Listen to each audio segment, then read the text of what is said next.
పూర్తయ్యాయి. 6వ రోజుకి మధ్యలో మనం ఉన్నాం, ఒక్క అడుగే తేడా. 7వ రోజులో అడుగు పెట్టబోతున్నాం.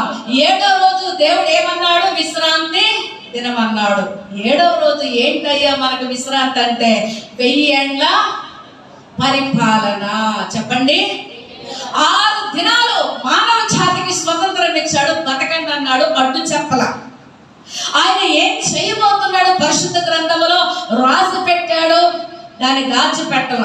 మన చేతిలో పెట్టాడు గ్రంథాన్ని. నా ప్రేమ ఎలా ఉంటుంది చూడండి, నా ఉగ్రత కూడా చూడండి, మీ చేతుల్లో పెట్టాడు. మీరు చదువుతున్నారు, మీరు వింటున్నారు. ఎక్కడ చూసినా సువార్త, అందరూ అంతగా మారు మనసు పొందవలెనని దేవుడు ఆలస్యం చేస్తున్నాడు.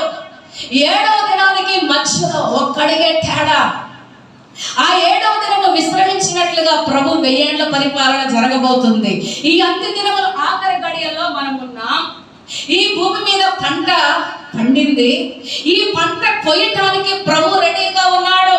అంటే సిద్ధపడిన సంఘాన్ని తీసుకెళ్ళటానికి రెడీగా ఉన్నాడు ప్రభు. ఆ పంట కోసి కొట్లలో భద్రపరిచిన తరువాత ఈ భూమి మీద ఏంటి?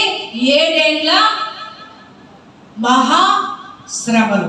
7 ఏండ్ల, నోరున్నాడు చెప్పండి, 7 ఏండ్ల శ్రమలు జరగబోతున్నాయి.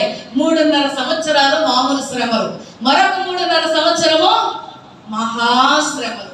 దేవుని ఉగ్రత చూస్తారు మనుషులు.